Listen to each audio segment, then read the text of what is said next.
Hey, we're in part 2 of that other dream with the bomb explosion.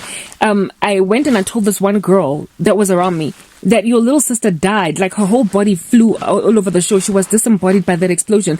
And she acted like, nah, nothing happened. Like it wasn't Jack, you know? And this time around, instead of calming down, I was in angst. I couldn't understand why. This is a dream, remember, you guys. I couldn't understand why emotion and like the right level of response to dire circumstances in this dream, in this environment. Like, first of all, I get a premonition and they ignored it about the bomb sort of kind of going off.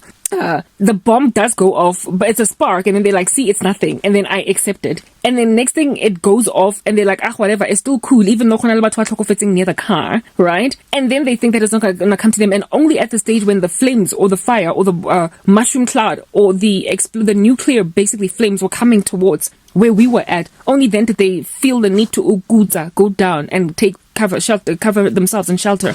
And even and that for me was, and then after, like, everything has subsided, we didn't die, we survived because we were in this room, even though our legs got scorched by the excessive heat of the explosion. After Rutsoga, when then I was like, oh my goodness, some people died that were outside, that were very close to the flames.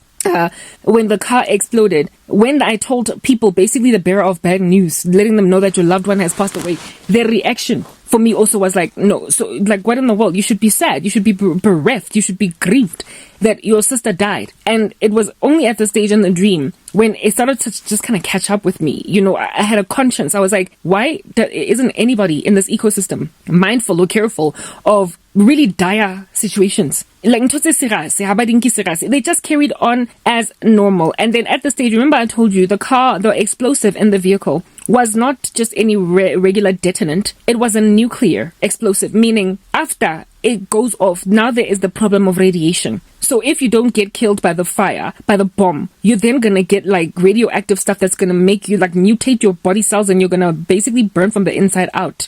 Forget about living. Do you understand what I'm saying? Here it is that I can see burns, like boils, basically starting to appear on my body from the radiation. And then they came into the room, this, as you guys, oh goodness, it was, I remember everybody in this dream, was like a child. Kodwa, they were my peers. This person that came in, it was a man, but he looked like a 21-year-old guy or a 23-year-old guy. But I understood him to be my dad, like ubaba wam, you know, the man that contributed his, like, you know, chromosomes to my particular cause, that I might be a human being. Yes. He comes in and he's my dad, right? I recognize him as my dad. And no, he's not like the dad that like my biological father. He's like my dad. And this father of mine, do you understand? I go to him and I'm like, Dad, like, an explosion just went off and I'm worried about radiation. I'm worried that it's going to eat me inside. I'm worried that I'm going to get radiation burns. I'm worried that I'm not going to survive this radiation because that explosion just went off.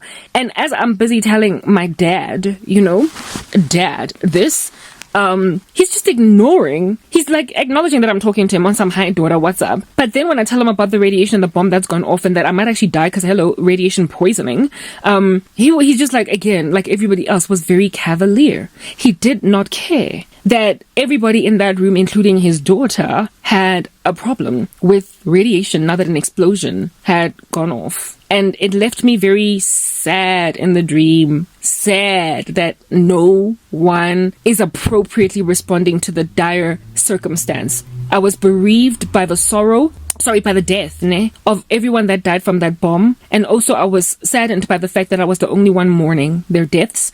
And I was also saddened by the fact that my father, my dad, in the dream did not care that I might just die from poisoning from radiation. And then the dream ended. That entire dream, when I woke up from it, you know, the Dorotena, they also inject into you actual real sorrow and melancholy. You will feel abandoned. That dream was demonic. But I don't write off demonic dreams because they tell me the strategy of Satan. So I gauge what the devil is trying to do, not only against me, but against everybody else. Wonke muntu in that dream was my peer. I'm 38, guys. Everybody in that dream was my peer. God, but they look like children. Now me, I had the body of a teenager. In that dream, Mingati, I was a child. I could see when I was looking down at myself that I was like a child. But I was as old as I am today, in my mind anyway. It was inside a classroom. Now, remember that vehicle outside that exploded? It was a sparkling white car that was parked. I neglected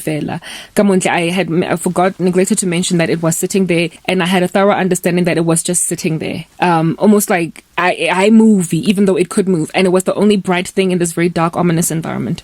That vehicle represented Christian ministry. It represented the incredible amount of sorcery that is blocking. Like, I am presently, guys, Yazi, if you were to go to my YouTube channel, I've been imploring you guys on TikTok to go to see a YouTube channel. Yam. It's literally a sight for sore eyes. It's a tourist destination. It's like watching that lava. Not lava. It was a lava. Yeah, flowing. Kola Palma in Spain. There when there was like a whole spectacle back when it had erupted. Guys, it is this marvel to look at because of the travesty of it. I grew reasonably, well initially, and then one day it just suddenly stopped, and they like literally I don't get a single view. I upload content, ones and zeros, binary code. Nobody looks at my stuff. Nobody likes. Ingati, I've been shadow banned. It's like there is this dark witchcraft that is blocking me from going anywhere. But I keep uploading. I haven't stopped uploading because I understand thoroughly that Lomseben's Nona one day is going to get taken up.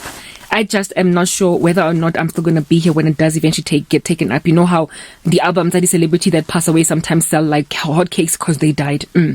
I'm thinking maybe people will take it up after the rapture has happened, right? That car represented such ministries, Christians who are struggling to get the word out, and that keep on getting bewitched all over the show.